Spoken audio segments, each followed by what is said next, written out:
profissional.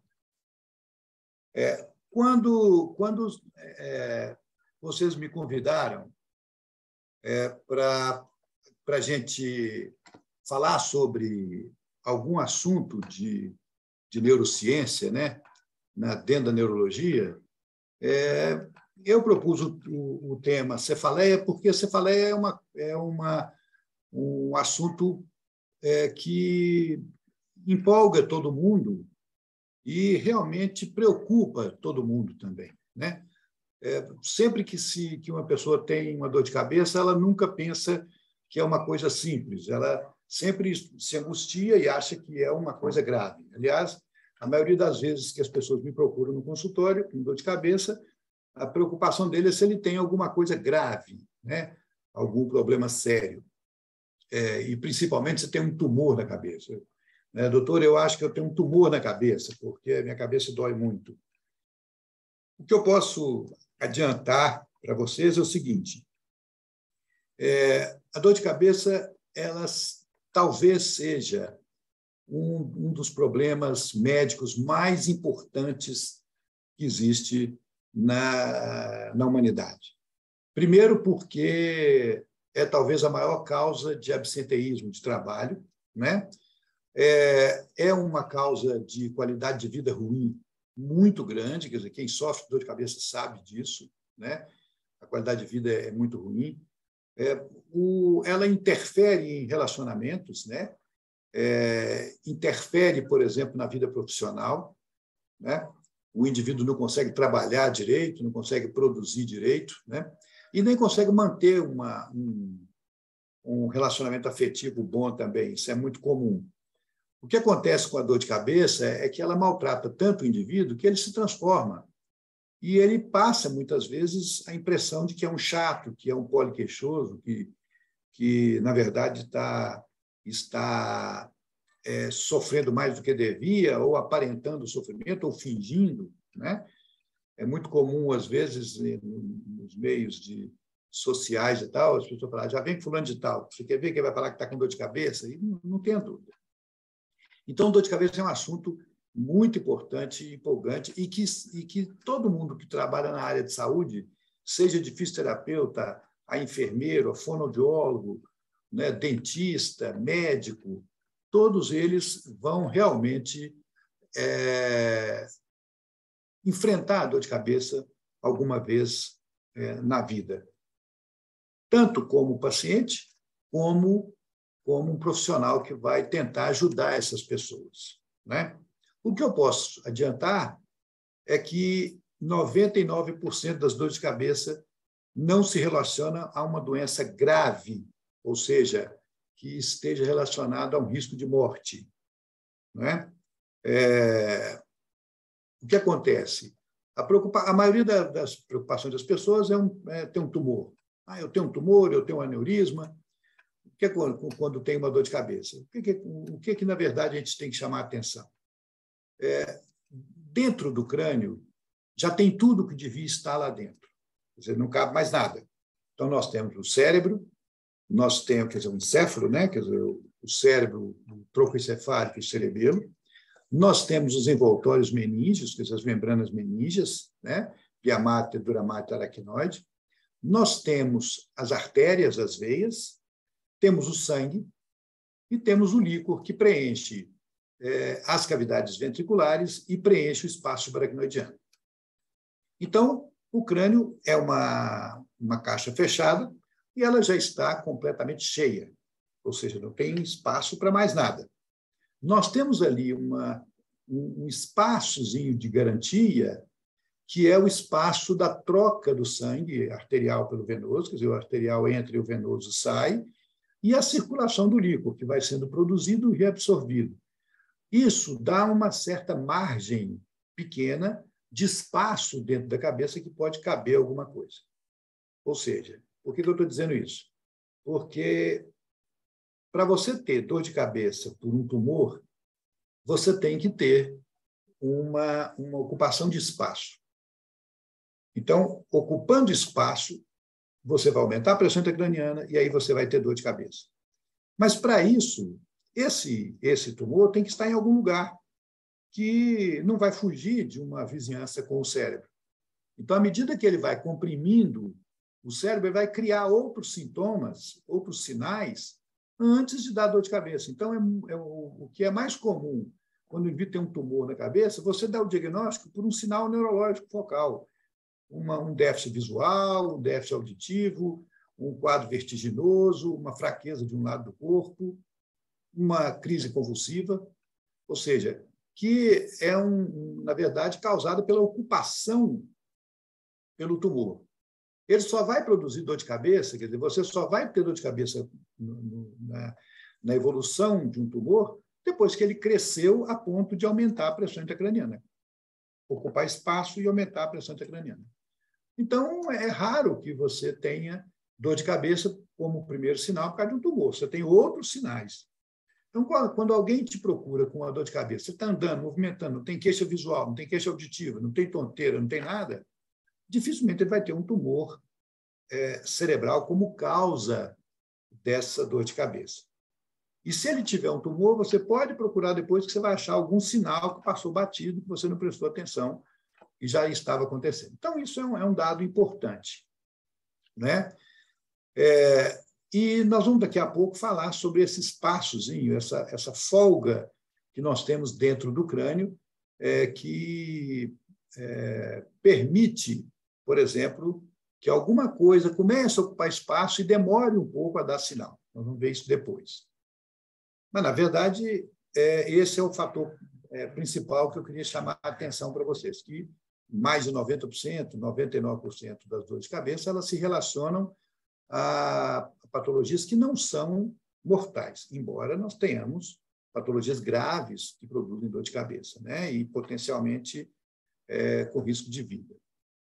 Na verdade, a gente pode classificar as dores de cabeça em dois grandes grupos. Quer dizer, na verdade, nós temos uma subdivisão em dois grupos, que nós chamamos de cefaleias primárias e cefaleias secundárias. Como o próprio nome indica, cefaleias secundárias são aquelas que acontecem por causa de outro problema. Elas são secundárias a um outro problema. Então, aí vem os tumores, as inflamações, as meningites, as hemorragias, né? Alterações crânio-faciais, alterações ósseas, já algum outro problema estrutural, um problema físico-estrutural, e que realmente produz a dor de cabeça ou por desvio de estruturas, ou por compressão de nervos sensitivos, ou pelo próprio aumento da pressão intracraniana. Então, esse é um dado, essas são as cefaleias secundárias, que são as cefaleias que realmente chamam atenção, porque algumas delas são potencialmente perigosas, não é? As cefaleias primárias são aquelas cefaleias que não estão relacionadas a uma doença estrutural, a uma lesão estrutural do sistema nervoso, ou do crânio, ou das meninges. Nós temos alterações metabólicas, né?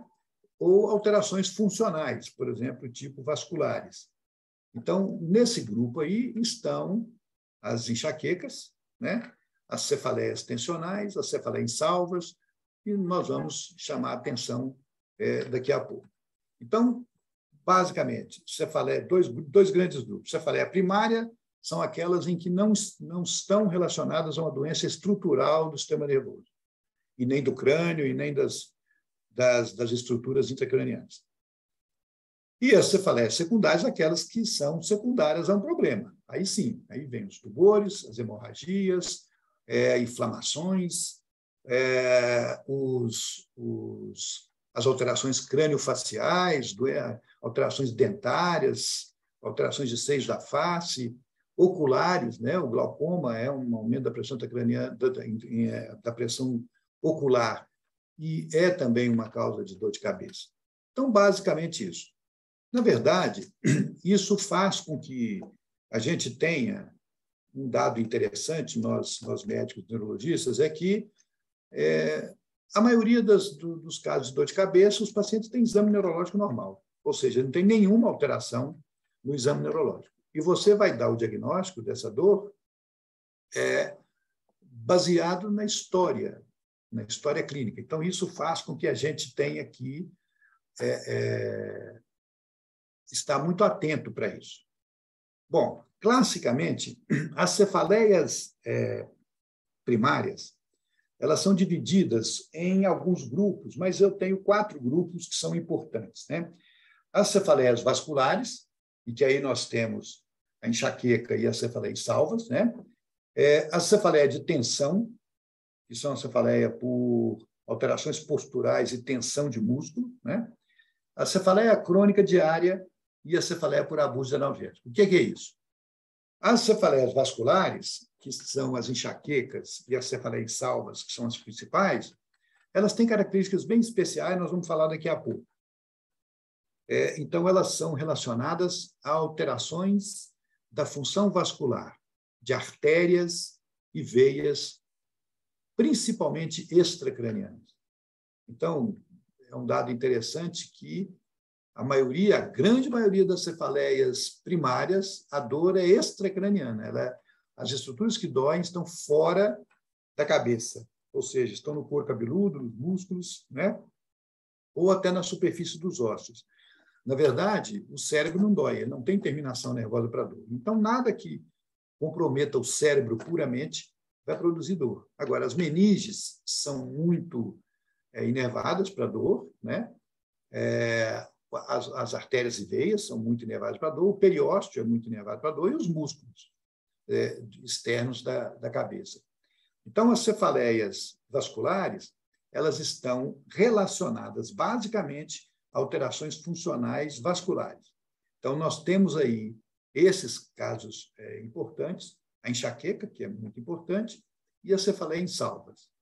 A enxaqueca é uma dor que leva a muito sofrimento, né? Mas a maioria das vezes ela pode ser uma dor leve, constante, que maltrata, que não seja tão agressiva, mas o mais comum é que elas tragam muito sofrimento. E as cefaleia insalvas, nós vamos ver daqui a pouco essas características, elas trazem muito sofrimento. E a gente considera as cefaleia insalvas como uma prima da enxaqueca.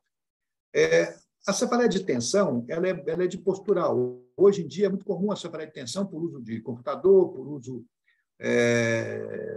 de telefone celular, né? A postura com a cabeça fletida, só para vocês terem uma ideia, na posição normal que eu estou aqui, na posição de repouso da cabeça, né? Neutra, a nossa cabeça pesa em torno de 4,5 kg.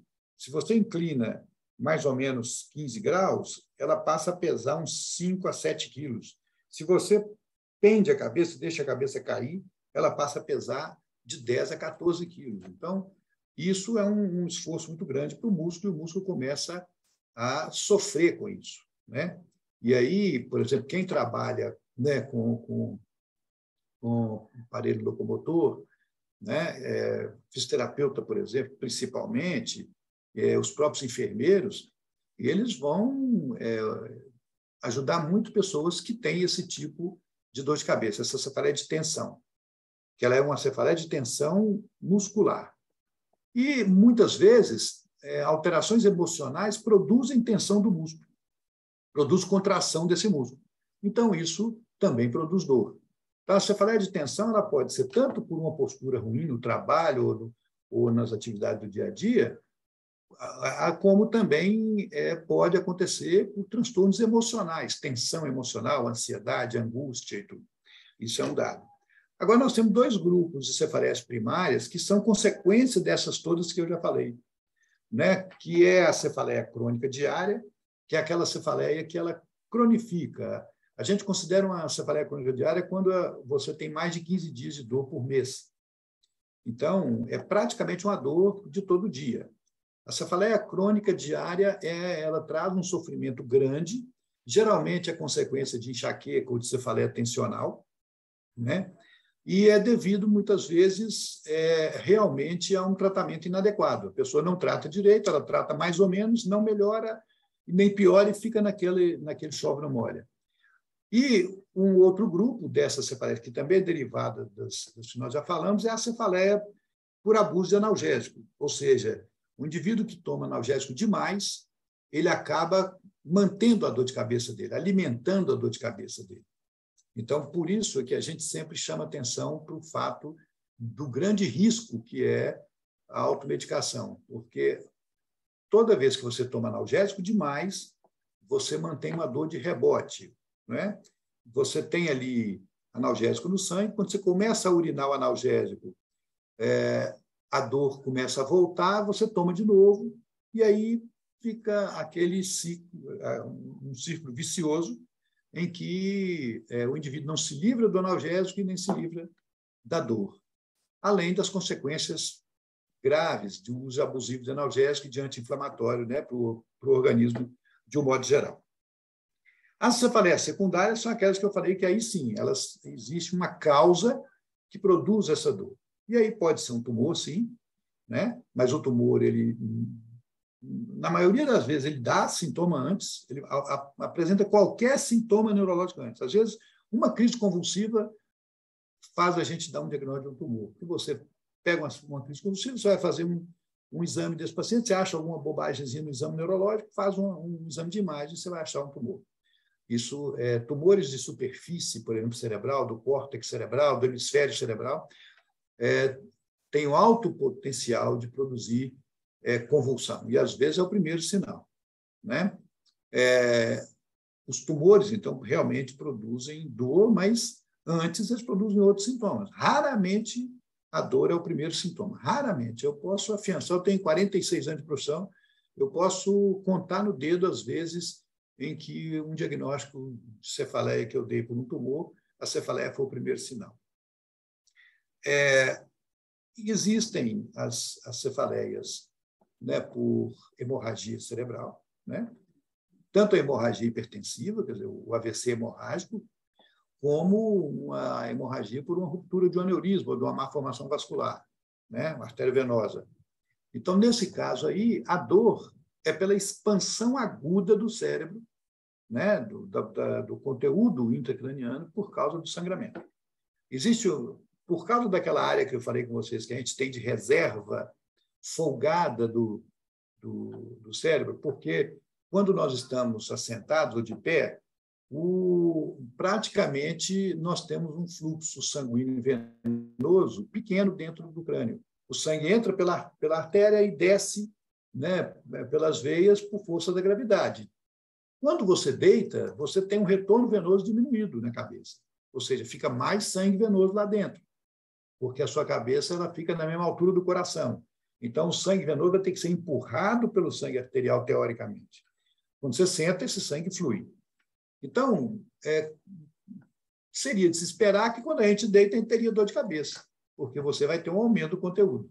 Então, essa reservazinha que nós temos de espaço folgado dentro do crânio é exatamente para que você possa deitar e dormir sem ter dor de cabeça.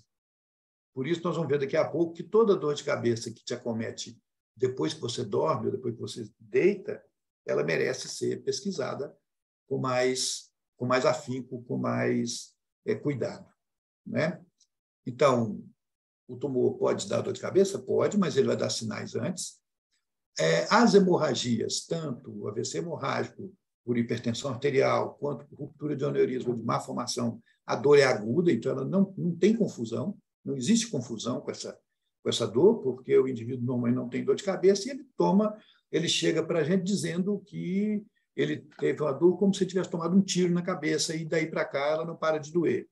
Ou então ele chega em coma, que é o que acontece a maioria das vezes por causa do aumento brusco da pressão intracraniana, compressão de estruturas de tronco encefálico, por causa dessa expansão de sangue dentro da cabeça. Então, isso realmente é importante.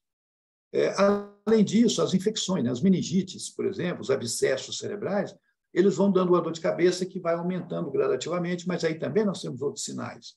Nós temos febre, apatia, mal-estar, né? Esses indivíduos começaram, por exemplo, a ter ou tiveram uma gripe intensa há algum tempo, ou uma pneumonia, ou uma otite, ou uma sinusite, que se transformou num abscesso ou numa meningite, ou então em épocas em que acontecem mais casos, né, de meningite, épocas de endemias, então a gente vai ter, por exemplo, uma possibilidade maior de dar um diagnóstico por meningite ou por encefalite virótica, que também dá dor de cabeça, mas isso aí leva alguns dias para produzir a dor. Ou seja, nós vamos ter que ter inflamação, vamos ter que ter expansão de líquido, edema cerebral para produzir a dor. Então, também não é uma coisa imediata, né?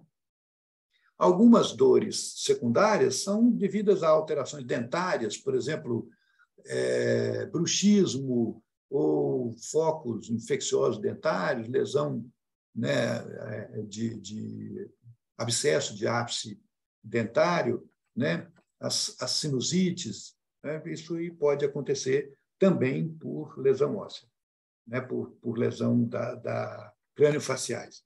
Então, essas alterações são realmente muito importantes como produtoras de dor de cabeça. E essas são as cefaleias secundárias. Como é que a gente vai diagnosticar a dor de cabeça? Né? Baseado nisso tudo que eu já disse para vocês. Todas as vezes que alguém te procura, né, por uma queixa de uma cefaleia, a primeira coisa que você precisa ter em mente é que você precisa de uma história bem feita. Principalmente se esse indivíduo não tem nenhum déficit neurológico. Tá certo? Então, ele chegou para você com a queixa de dor de cabeça. Então, se você não tiver tempo de conversar com ele naquele momento, de fazer uma anamnese bem feita, é melhor deixar para depois, porque o risco de você errar ou dar um diagnóstico inadequado ou um aconselhamento inadequado é muito grande. Então, é importante chamar a atenção, porque nós temos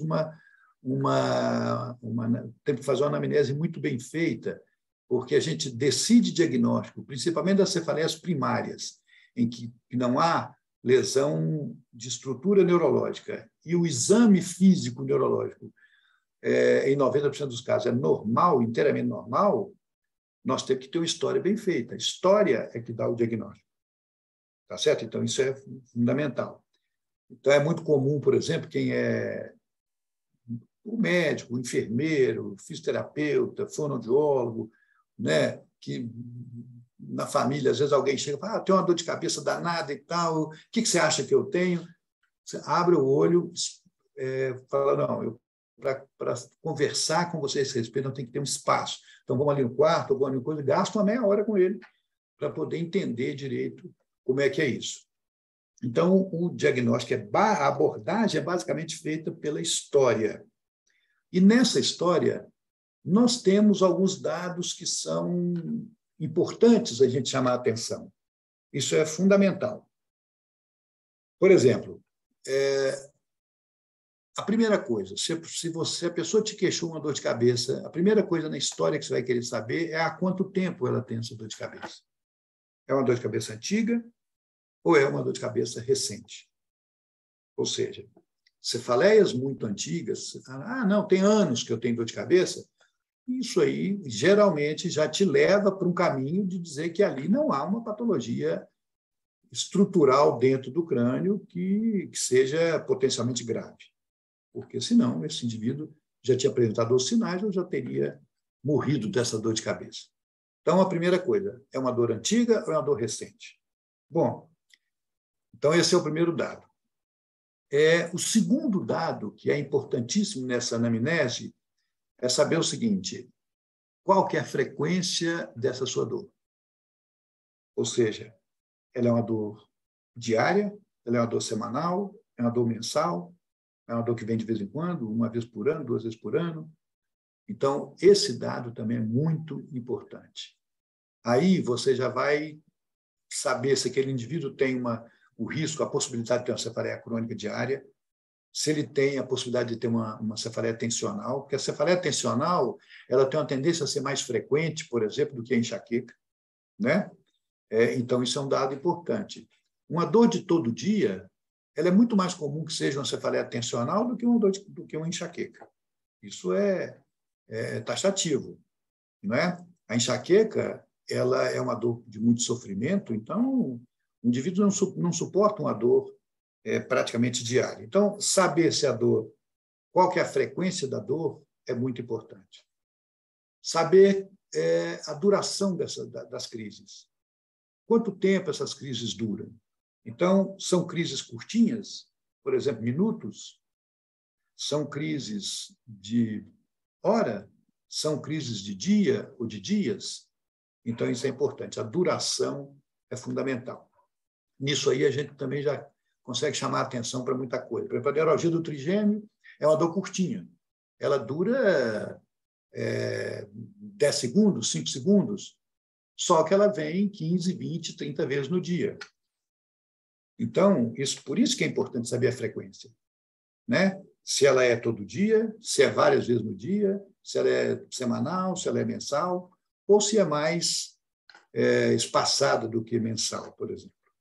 Então, isso é fundamental. Frequência e a duração. Ela é curtinha de segundos, ela é uma dor que dura hora, ela é uma dor que dura o dia inteiro, é uma dor que dura 20, 30 minutos.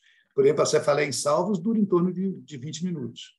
Grande sofrimento, mas em torno de 20, no máximo 40 minutos. Uma enxaqueca pode durar de 2, 3 horas até durar 2, 3 dias. A cefaleia tensional geralmente dura dias.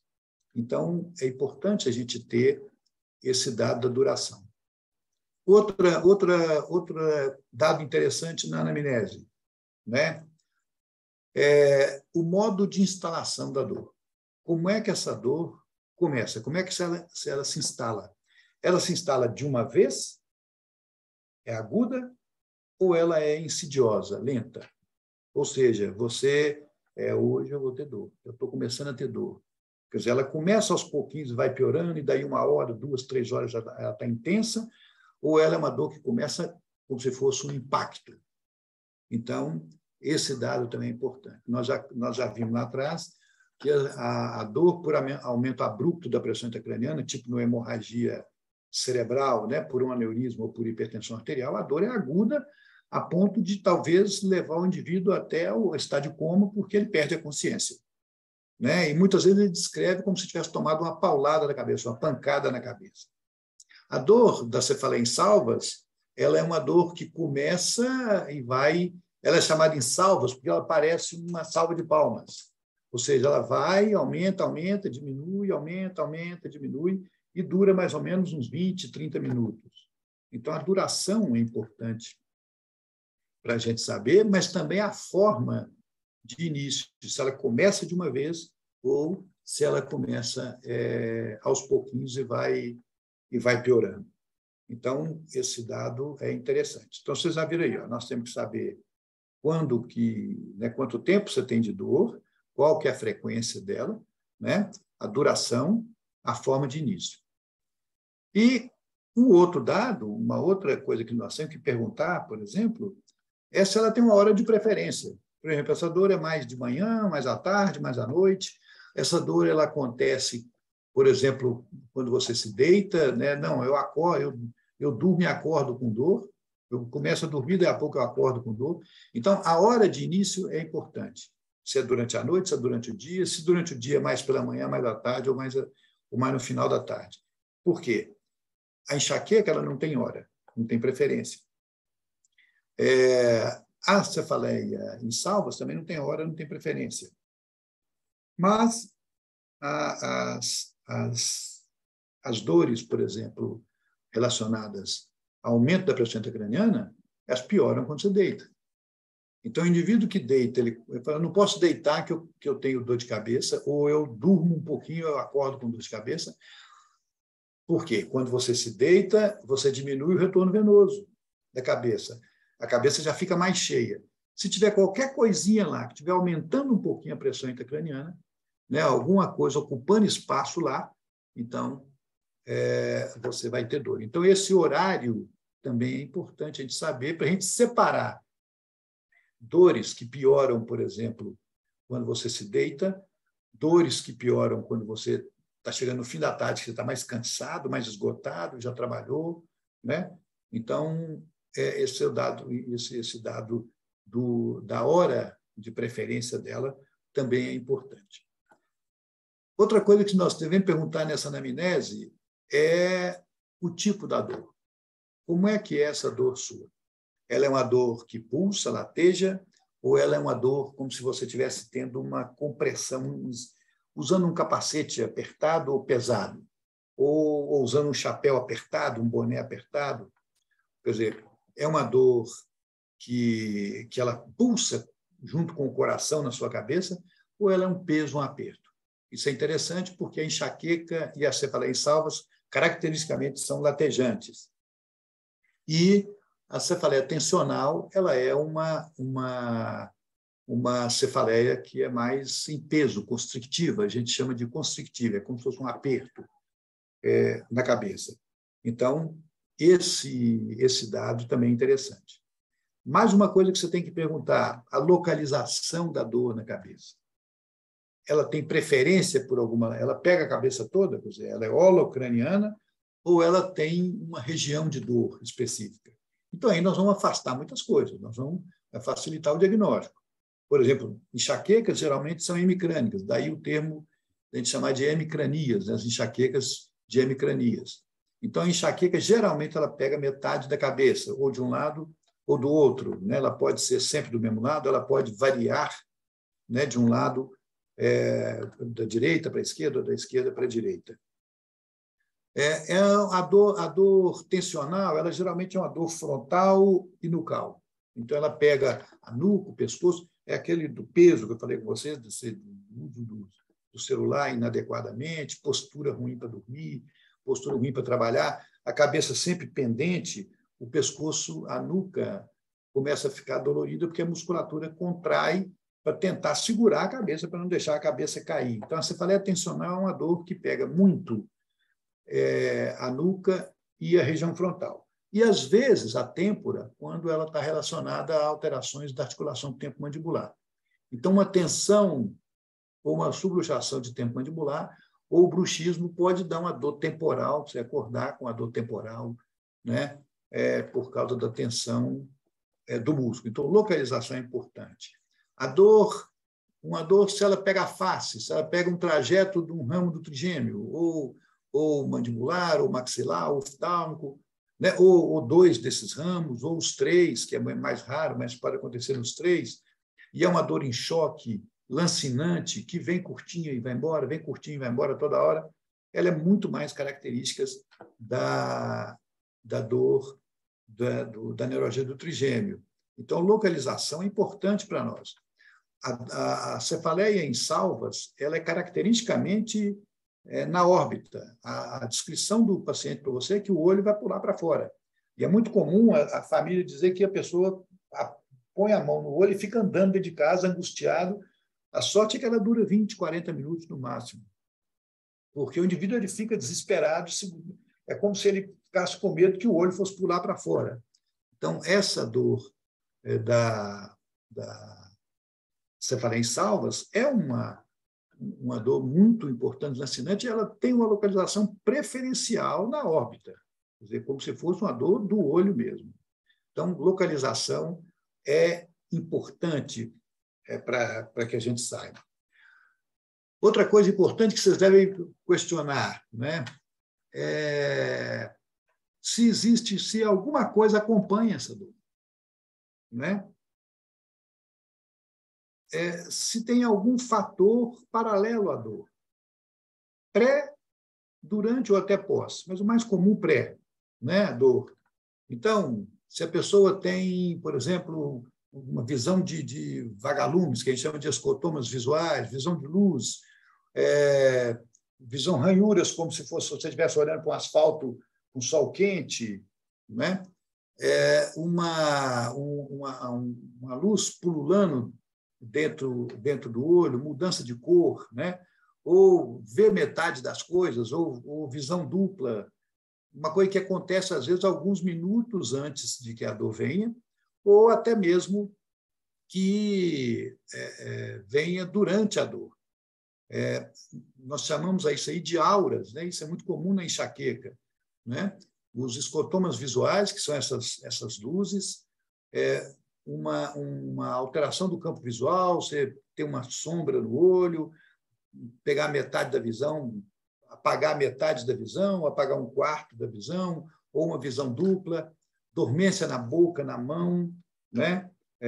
Isso é muito comum na enxaqueca e que vem acompanhando, que são os fatores que acompanham. Então, você tem que saber para facilitar o diagnóstico.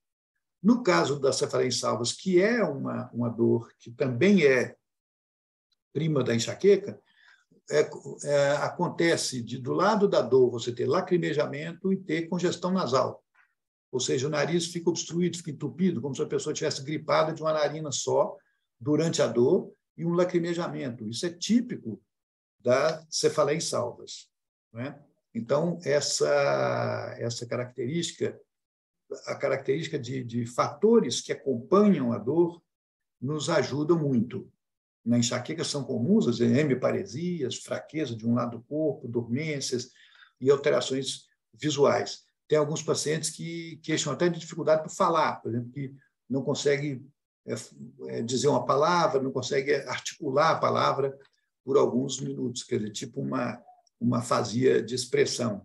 Então, isso é importante chamar a atenção para esse dado, que são essas características que acompanham a dor. Aí é que vem, dentre elas estão as auras das enxaquecas, que são relativamente frequentes em algumas pessoas, né?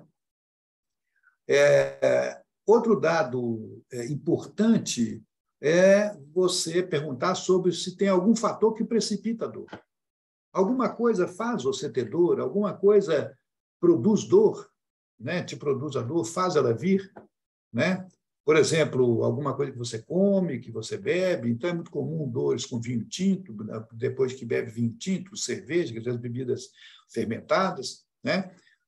Dor, por exemplo, quando come presunto, queijo, requeijões, né? Enlatado e embutido de um modo geral, algumas frutas cítricas, não é isso? Carne de porco, por exemplo, chocolate. Então, isso também chama atenção, porque são características muito frequentes na enxaqueca, esse tipo de características como fatores que produzem a dor. Por exemplo, náusea, enjoo, náusea, vômito, tonteira, que são muito comuns na enxaqueca, né? Vômito, então, são muito frequentes na enxaqueca. E, no caso da cefaleia em salvas, esse lacrimejamento e essa congestão nasal que eu falei com vocês, que acabam, muitas vezes, que podem vir um pouquinho antes da dor ou até como acompanhante da dor.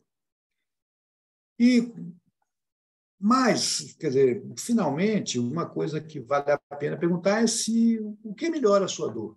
Por exemplo, tem algum remédio que você toma que melhora? Então, melhora com analgésico comum, melhora, por exemplo, se você vai dormir, se você deita e descansa, né?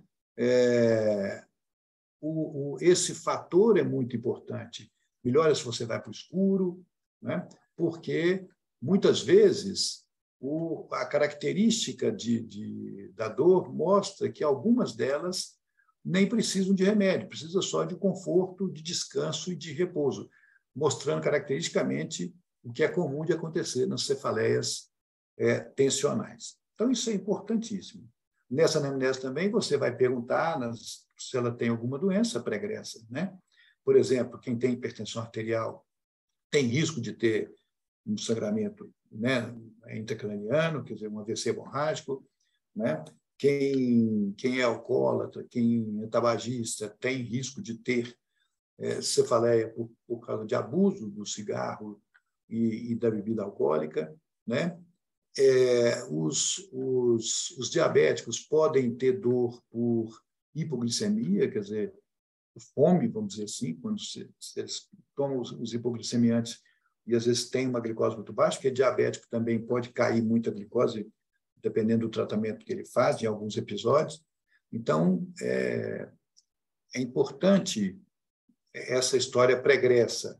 Se, por exemplo, tem algum caso de aneurisma na família, né? Já tem algum parente próximo que teve um aneurisma, foi operado de aneurisma, morreu de aneurisma, então isso é importante. Hipertensão arterial, que é importante, que é também uma doença comum nas famílias. Então, isso é fundamental perguntar isso também, né? Tanto problemas seus de saúde, como de familiares que podem ser herdados. E aí que você vai partir para o exame neurológico, para o exame físico e o neurológico. Né? Medir pressão arterial, ver frequência de pulso, saber se não tem arritmia, se não tem taquicardia, né? Ver se tem algum tipo de edema de membros inferiores, né? Ver se não tem nenhum gânglio infartado, inflamado no pescoço, em volta da nuca, que pode denotar uma inflamação. Se não tem rigidez de nuca, né? Uma rigidez que é comum em pacientes com infecções do sistema nervoso, se não tem febre, né? Então, isso no exame neurológico, você vai ver. Se não tem déficit motor, por exemplo, uma paresia, uma hemparesia, num paciente que está com dor de cabeça, pode significar um hematoma ou até um tumor cerebral e tudo. Mas o que eu digo para vocês, na minha experiência, é que 95% até 99% das cefaleias, o exame neurológico é normal. Tá certo? É evidente que, se você olhar uma casuística de cefaleia vista em hospital, por exemplo, no pronto atendimento, você vai ter muito mais casos de doenças graves, quer dizer, meningite, hemorragia, né, tumor cerebral, pode acontecer, porque o cara que tem um quadro agudo, ele vai para o hospital, ele não fica esperando uma consulta. Mas aquele de consultório ali, 99%, o exame o neurológico é normal, tranquilamente normal. Não tem nenhum problema relacionado, às vezes, a uma doença orgânica, é uma doença física, estrutural, né? É uma alteração vascular ou muscular, que é o que, na verdade, chama atenção para a gente, 90% desses pacientes, né? Então, se a gente for caracterizar, por exemplo, a hipertensão intracraniana, por exemplo, dor de cabeça da hipertensão intracraniana, o indivíduo tem cefaleia, desequilíbrio, déficit motor, vômito, né? E muitas vezes ele tem déficit de consciência, ele pode chegar ao atendimento semiconsciente, ou torporoso, ou comatose, que é o aumento da pressão intracraniana gera essa compressão do sistema nervoso. Fora isso, dificilmente a gente vai ter essa característica nesse paciente. A enxaqueca, então, é uma cefaleia pulsátil, geralmente de meia cabeça, pode ter ou não aura, né, aura visual, ou uma dormência, ou, né, uma fraqueza de um lado do corpo, náuseas e vômitos. Isso aí é comum na enxaqueca. Na cefaleia em salvas, a dor latejante é uma dor curta, que demora de 20 a 40 minutos, com lacrimejamento, congestão nasal, né? Então, aí a gente caracteriza mais ou menos esse tipo. E a cefaleia tensional é aquela dor da cabeça toda, a cabeça pesada, uma dor mais na nuca, frontal, que leva a essa sensação de dor contínua. O que é muito comum, a cefaleia tensional, ela dura, às vezes, dias. A enxaqueca dura horas. A cefaleia em salvas dura minutos. A dor do trigêmeo, ela dura segundos, só que ela vem várias vezes no mesmo dia. Então, nós temos várias características que chamam a atenção para que a gente possa esclarecer, na verdade, o diagnóstico. Então, vocês viram nessa conversa nossa aqui como que a história ela é importante. A história é fundamental para dar o diagnóstico de dor de cabeça, de qualquer que seja o tipo de dor de cabeça. Com a história, você tem 90% de chance de acertar o diagnóstico sem precisar fazer um exame complementar sequer. Tá certo? Bom, se houver algum sinal de infecção, febre, alguma coisa que sugira uma infecção, é importante, sim, a gente fazer um hemograma, né? Ver se tem uma leucocitose, se tem um aumento de leucócitos, né? Então, isso pode ajudar, pode nos ajudar a dar o diagnóstico. Você pode, se tiver rigidez de nuca, além dessa febre associada à dor, que tem aí uns 3, 4, 5 dias de evolução ou até mais, pode valer a pena fazer um exame de líquor ou um sonobar para fazer o exame de líquor para afastar uma infecção, uma meningite. Se tiver algum sinal focal, a gente deve fazer um exame de imagem, uma tomografia ou uma ressonância. O ideal na verdade, para patologias crônicas, é a ressonância. Para patologias agudas, a tomografia. Então, aquele indivíduo que chegou com a dor que se instalou de uma vez, agudamente, esse paciente é um paciente para tomografia, para você afastar sangramento, porque o sangue é um contraste natural na tomografia. Então, você fez uma tomografia, você vê lá um hematoma de imediato, lá dentro da cabeça do paciente. Para um paciente crônico, que tem dor há vários meses, semanas, se você optar por fazer um exame de imagem, tem que ser uma ressonância, porque ela capta outros problemas, pequenos tumorzinhos, tumores com localização estratégica, desvios vasculares e tudo que é mais importante. Mas é importante chamar a atenção disso. Exame de imagem em dor de cabeça é o seguinte: cefaleia aguda, preferência tomografia. Cefaleia crônica, se você tiver que fazer, ressonância. Mas na cefaleia aguda, geralmente a gente faz a tomografia, não tenho dúvida.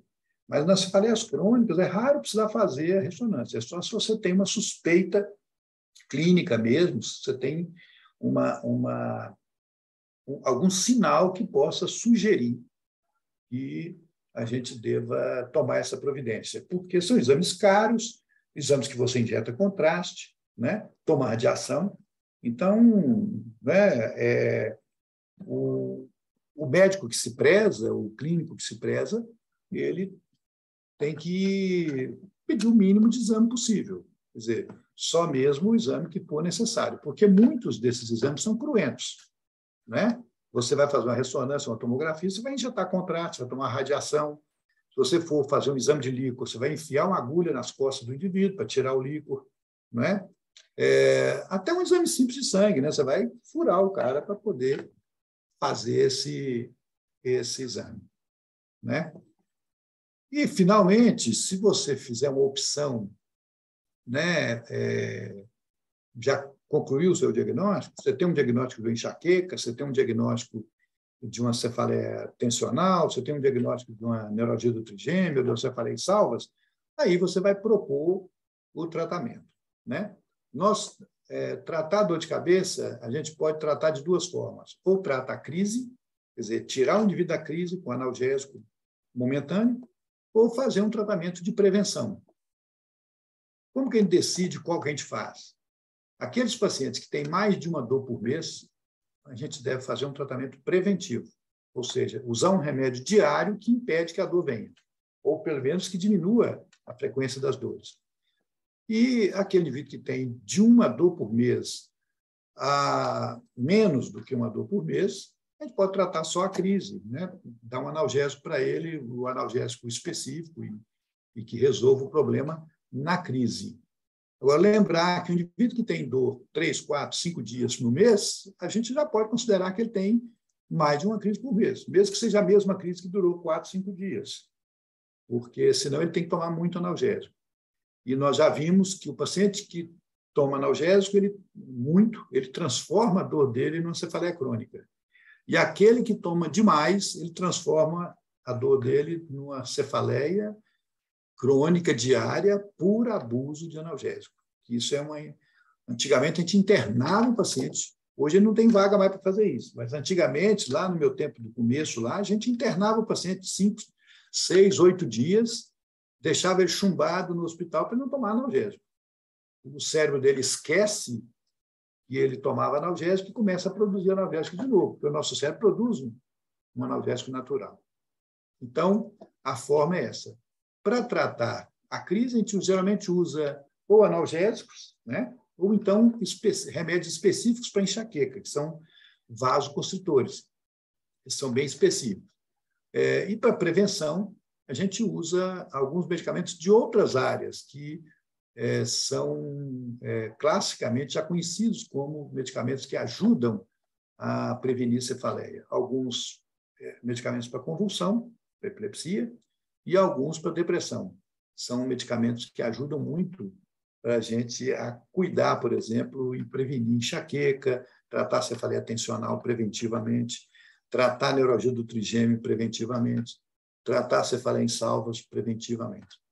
Né? A gente pode melhorar muito a qualidade de vida desses pacientes. Agora, nem tudo são flores, né? eu costumo dizer que é um desafio para o médico e para o paciente cuidar de dor de cabeça.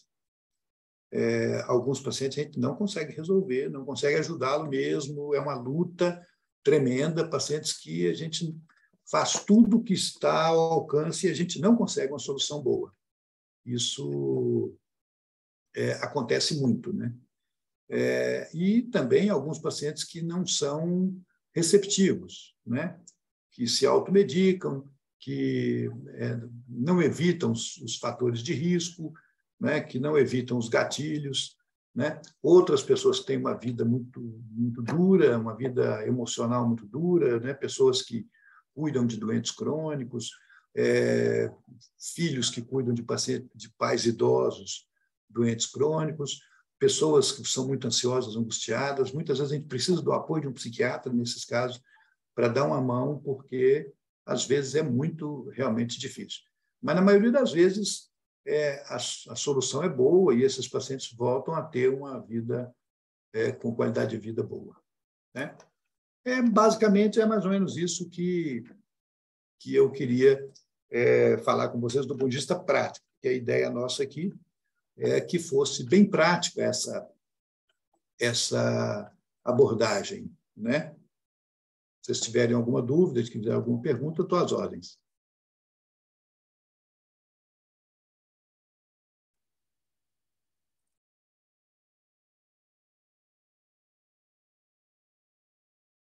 Eu não estou ouvindo a Ana Cristina. Será que você não está com o seu microfone fechado, Ana?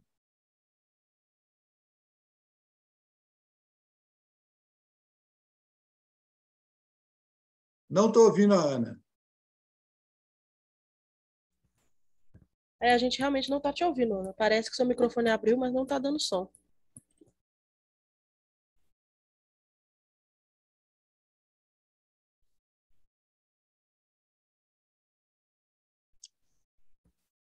Nós não estamos ouvindo a Ana.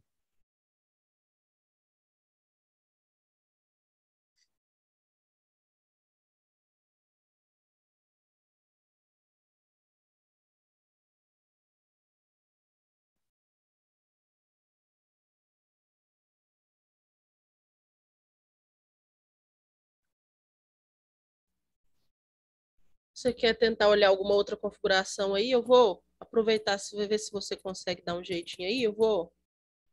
Já vou lendo algumas perguntas que estão aqui no chat pro professor. A Laura está perguntando: as dores de cabeça do tipo enxaqueca podem ser hereditárias? Existe algum tratamento ou cura? Não, enxaqueca. Vocês estão me ouvindo? Estão me Ouvindo. ouvindo? Então, a enxaqueca ela tem um padrão hereditário tranquilamente. A enxaqueca ela é herdada mesmo, né? Principalmente dos pais, né? Então, enxaqueca é herdada. A enxaqueca tem uma influência hormonal muito grande. As mulheres sofrem mais com enxaqueca do que os homens por causa dos fatores hormonais, né? Por isso, uma das fases mais frequentes de enxaqueca na mulher é o período menstrual, né? Aqueles 3, 4 dias que antecedem a menstruação e às vezes até durante a menstruação, né? A enxaqueca ela é genética, sim. Você tem uma herança, né? Genética. E enxaqueca não tem cura. Na verdade, não tem, né? Enxaqueca tem controle, mas cura não tem. É muito comum que mulheres enxaquecosas fiquem curadas, entre aspas, né, quando entram na menopausa. Mas se elas começam a fazer reposição hormonal, aí ela volta a ter dor, volta a ter enxaqueca. Então, mostrando a nítida relação na mulher da relação hormonal, né, com a enxaqueca. Mas não tem cura. Mas tem controle, dá para conviver bem com ela e dá para cuidar bem dela, para tratar direitinho.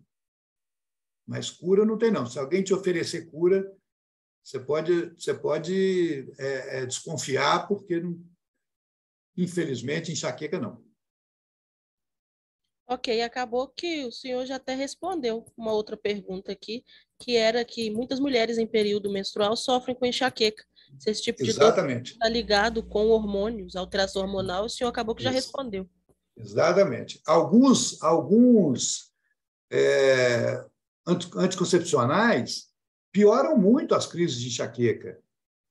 E aquelas pacientes que têm enxaqueca com aura, ou seja, que têm, por exemplo, hemiparesias, hemidormências ou escotomas visuais nas crises de enxaqueca, devem procurar uma orientação se podem ou não usar anticoncepcional, porque aumenta muito o risco de trombose, né, cerebral, né, por causa do uso dos anticoncepcionais, né, transformar o que a gente chama de enxaqueca complicada, né, que é aquela enxaqueca em que o indivíduo tem um déficit motor ou um déficit visual e ele persiste. Então, o uso de anticoncepcional ele tem que ser bem parcimonioso em pacientes que têm enxaqueca, principalmente enxaqueca com aura, né?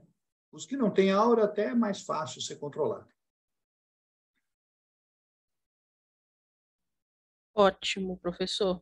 A Keren perguntou: o uso abusivo de aparelhos eletrônicos pode agravar uma cefaleia, transformando-a em secundária, no caso aí de pacientes com quadros de enxaqueca?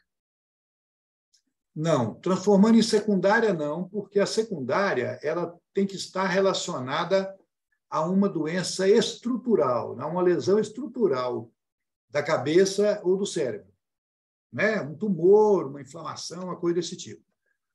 Agora, o uso abusivo desses aparelhos podem produzir dor, sim, por causa do excesso de luz, né? O celular, ele tem uma luz azul, que a gente não vê como azul, né? Mas que ela é danosa para o cérebro, né? E o excesso de luz no olho, tanto do celular, como do computador, como da televisão, como a luz mesmo, branca, né, de casa, ela atrapalha muito o sono, né? Então, aqueles indivíduos que vão para a cama e levam o celular, eles não dormem, e não sabem por que não dormem, porque eles estão iluminando, né, o mesencéfalo dele, direto, através do celular, jogando a luz dentro do olho, então o mesencéfalo não consegue orientar lá a pineal dele para produzir a melatonina. Então, o cérebro entende que é de dia, está cheio de luz, ele entende que é de dia. Então, a falta de sono é um fator produtor de enxaqueca e de cefaleia tensional, tá certo? Então, aí sim, você pode piorar a dor ou produzir dor por causa disso, mas não transformá-la numa secundária, porque por definição, a cefaleia secundária é aquela que se deve a uma lesão estrutural na cabeça, ou no cérebro, nas meninges, ou nos vasos, ou nas estruturas da cabeça. Deixa eu testar. Está me ouvindo? Funcionou. Agora sim. Estamos ouvindo. Professor, Agora eu tinha que conseguir falar aqui, porque é um prazer revê-lo. Faz tantos anos que eu não vejo o senhor. Pois é, o prazer é meu. Você continua bonita. Muito obrigada. Isso é um carinho que o senhor tem por todos nós. Eu conheço o professor, gente, desde que eu estudei na PUC, em 1980. Então, desde aquela época, eu já conheci o professor Luiz Roberto e toda aquela equipe da anatomia. Eu tenho um carinho muito grande. Fui monitora na época que eu estudei, monitora da anatomia. Então, é um prazer te receber aqui, todo mundo, todos os membros aqui da LANC. Quando a gente pensou em te convidar, todo mundo gostou muito da sua indicação. Inclusive, agradecemos também a professora Raquel, de anatomia, que ela também deu esse apoio aí para a gente, fez a sua indicação. E a sua palestra foi uma aula. Eu me lembrei exatamente da época que eu assistia às suas aulas e você falava assim, tão calmamente e explicando tão claramente também para a gente. muitas coisas Amém. aí Então, relacionadas que bom. às cefaleias, dores de cabeça, coisas que muitas vezes a gente fica assim, sem saber, e escuta muita coisa que não é Isso. verdadeira. Então, Exatamente. exatamente. E foi assim, Exatamente. muito esclarecedor para a gente te ouvir, Que falar bom. com tanta segurança que você fala, a anamnese que você fala, né, que é tão importante para em qualquer área que a gente É esteja. definitivo, definitivo. Para todas as áreas é muito importante, mas para a cefaleia é definitivo, porque o paciente não tem sinal nenhum físico, né? Entendi. Você tem que garimpar os sinais na história. Aproveitando, então, né, que eu interrompi aqui a Carol falando aí, Carol, mas está valendo aqui. Tem muitas crianças que reclamam de dor de cabeça. Qual seria, então, a principal causa de dor de cabeça na criança? Enxaqueca. Enxaqueca. Criança tem enxaqueca. Se Hum, na família existe enxaqueca, se os pais ou irmãos têm enxaqueca, você tem que prestar atenção nas crianças que têm dor de cabeça, porque pode ser enxaqueca, né? Crianças que bebezinho vomitavam muito sem razão nenhuma, é muito interessante. As crianças que choravam demais e vomitavam muito, possivelmente isso já era um sinal de enxaqueca, né? Crianças pequenininhas, com 6 meses, 8 meses e tal, que vomitam demais, ficar atento para isso. E também é lógico que você tem que afastar outras coisas, né? Afastar alterações dentárias nessas crianças, afastar alterações visuais. Por exemplo, algumas crianças podem ter dor de cabeça por algum vício de refração, né?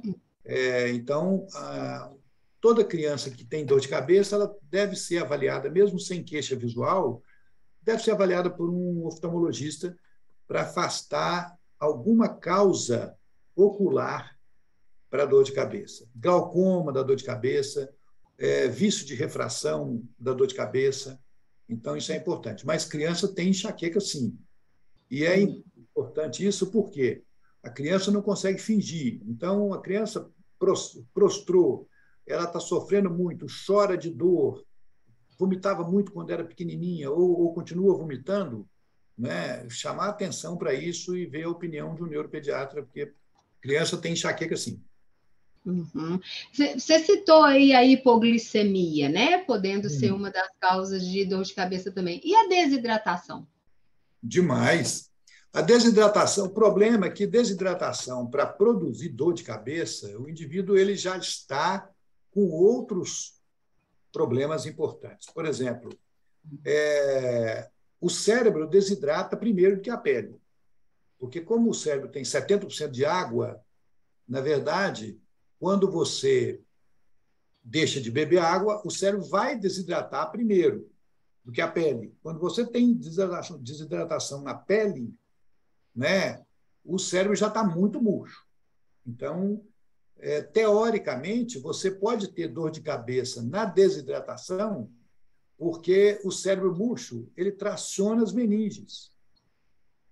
Se você estiver de pé, por exemplo, deitado às vezes melhora um pouco, mas você de pé ou assentado, você vai ter dor de cabeça porque o cérebro murcha, ele traciona as meninges.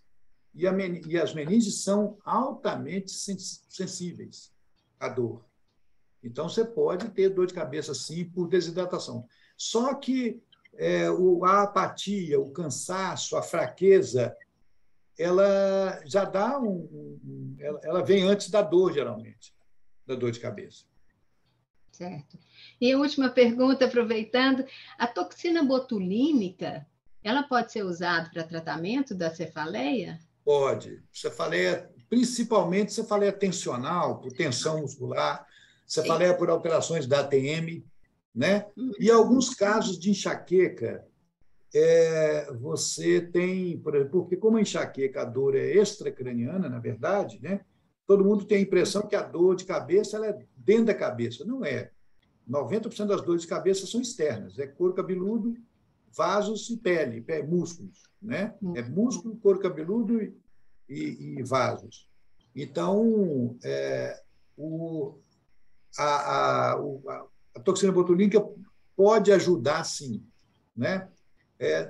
Eu acho que é muito rara a indicação de toxina botulínica para enxaqueca, mas, por exemplo, para cefaleia tensional, para alterações da articulação temporomandibular, aí sim, ajuda muito. Cefaleias cervicogênicas, por exemplo, ajuda muito. Agora, é um negócio que tem que ser feito com muita parcimônia e tem que ser uma pessoa muito experiente, porque a toxina botulínica ela pode esculhambar o indivíduo e depois que você injetou, ela leva 3 a 6 meses para desaparecer, né? Depois que você injetou, não tem jeito de tirar mais. Tá, joia. É isso aí. Carol, vamos voltar aí com algumas perguntas aí? Tem só mais algumas, professor? Vamos. Okay, só até levantei a mão aqui, só para lembrar o pessoal que a Laura vai enviar aqui agora já o link do formulário para os convidados aqui, para quem fez a inscrição da palestra preencher, para a gente emitir o certificado, tá, gente? Então a Laura vai mandar aí agora, vocês não esqueçam de preencher, não. Professor, mais 2 perguntinhas rápidas. Existe algum tipo de tratamento fitoterápico para amenizar o quadro de cefaleia? Olha, eu não tenho assim nenhum trabalho científico que eu conheça que realmente nos mostre que haja algum benefício com fitoterápicos. Existem alguns fitoterápicos que são sedativos, né? E que são, de uma certa forma, antidepressivos, têm uma ação antidepressiva, né? Então, essas medicações podem, teoricamente, funcionar sim, mas um trabalho randomizado, organizado, que comprove o resultado, eu confesso para você que eu não tenho, não conheço, entendeu? E não uso fitoterápicos, né? Tem um dado que é interessante, por exemplo, na cefaleia tensional, um pouquinho de bebida alcoólica melhora, porque a cefaleia tensional ela é por tensão do músculo, né?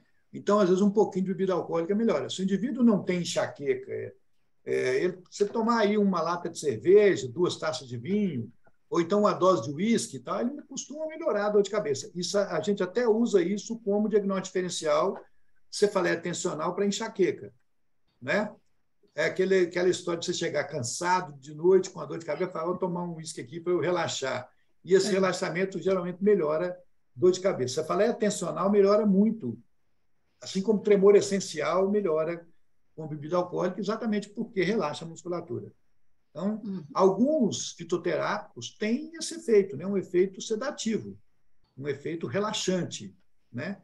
Mas eu confesso para você que eu não conheço, né? Pode ser que tenha, né? Evidente, algum trabalho, eu não conheço nenhum trabalho que comprove isso firmemente. E nas experiências que eu tentei, assim, nas vezes que eu usei, eu não tive muito bom resultado, não. Ok. Última pergunta em relação às dores na nuca, como que a gente pode diferenciar a hipertensão da cefaleia? Bom, hipertensão arterial, né? Que ela deve estar se referindo à hipertensão arterial. Isso, hipertensão arterial. Exato. Hipertensão arterial, geralmente, existe uma dúvida muito grande se hipertensão arterial produz dor de cabeça. Isso não tem consenso, não existe consenso quanto a isso, tá certo? O que acontece é que, se a pessoa tiver um sangramento por hipertensão arterial, ele vai ter dor de cabeça. Se for um sangramento absurdo, lógico, um sangramento grande, ele vai ter. Você fala, é muito intensa, aguda e tal, aquilo que eu descrevi para vocês. Mas microsangramentos, ele pode ter pequenas quantidades de sangue no líquor, e isso produzir irritação e produzir dor de cabeça. Então, mas isso aí seria mais uma consequência. A pressão alta como produtora de dor de cabeça nucal, não. Ela pode produzir uma cefaleia holocraniana, né? por expansão vascular, porque como são as artérias e os músculos, as estruturas que mais doem na cabeça, a pulsação delas podem produzir dor. Então, a dor, esse conceito de que dor na nuca é de pressão alta, isso é muito mais uma crendice do que verdadeiro. Agora, que hipertensão intracraniana, que a hipertensão arterial pode produzir dor de cabeça difusa, holocraniana, pode. E essa talvez seja a explicação de por que alguns pacientes, quando começam a tratar a hipertensão arterial, eles não têm mais dor de cabeça. Então, principalmente quando eles são tratados com beta-bloqueadores, tipo propranolol, atenolol, porque são medicamentos que são indicados para prevenção da enxaqueca. Na enxaqueca, nós temos pelo menos uns 10 medicamentos diferentes que podem ser usados como preventivo, tanto na enxaqueca quanto na cefaleia tensional. E alguns antihipertensivos são. Então, talvez aí esteja a explicação. Você tratou a hipertensão intracraniana, o indivíduo melhora. Né? Eu tenho um exemplo desse em casa. Minha mulher melhorou muito as cefaleias dela depois que começou a tratar a hipertensão arterial. Então, isso é um sinal de que a hipertensão arterial produz dor, mas não essa dor na nuca. A dor na nuca ela é muito mais tensional, de músculo, de tensão muscular, postura ruim, postura para dormir ruim, postura no computador, postura no telefone celular. E geralmente, quem tem essa dor nucal, quando movimenta o pescoço, ele escuta até o barulho, dos músculos deslizando um sobre o outro no pescoço. Faz um movimento, de vez em quando você faz um movimento brusco, você vai escutar um creque na sua musculatura, muitas vezes. Entendeu? Isso é de tensão do músculo. Principalmente para nós que ficamos na mesa de escritório o dia inteiro, com computador, com celular, porque mesmo hoje a gente que trabalha no consultório, você trabalha na frente do computador quase o tempo inteiro. Né? Ok, professor, ficou muito claro. A gente encerrou aqui as perguntas. Eu queria mais uma vez, em nome da Liga, agradecer ao senhor por ter aceito o nosso convite. Fico muito feliz, foi muito rica essa palestra, aprendi muito, porque a gente acha que dor de cabeça é uma coisa muito 880, né? Ou tá doendo ou não tá doendo, é só isso. Mas aí eu fiquei muito feliz em saber os tipos de cefaleias que existem. O senhor foi muito claro, sua transposição didática, igual a Ana Cristina mencionou, de pegar o que é complicado e deixar mais simples para a gente entender. É perfeito. Fiquei muito feliz com a sua palestra, enriqueceu muito, tenho certeza que enriqueceu todo mundo que está assistindo aqui. Muito obrigada, em nome da Liga, por ter aceito o nosso convite, professor. Espero que o senhor possa voltar mais vezes para falar mais para a gente, porque foi incrível. Muito bem. Faço das palavras da Carol as minhas também, mais uma vez, agradecimento do fundo do coração e mais ainda a honra de ter te visto e te escutado, te ouvido mais uma vez, viu? Estava com saudade, estava com saudade. Eu que agradeço, saudade de vocês também. Obrigada também para todo mundo que participou aí. Qualquer dia a gente retoma aí com um outro assunto, com um professor aí, Luiz Roberto, e que vai só enriquecer a gente. Muito obrigada, viu, professor? Falou, boa noite para todo mundo. Boa noite, gente. Boa noite para todo mundo. Pessoal. Obrigada de novo. Tchau.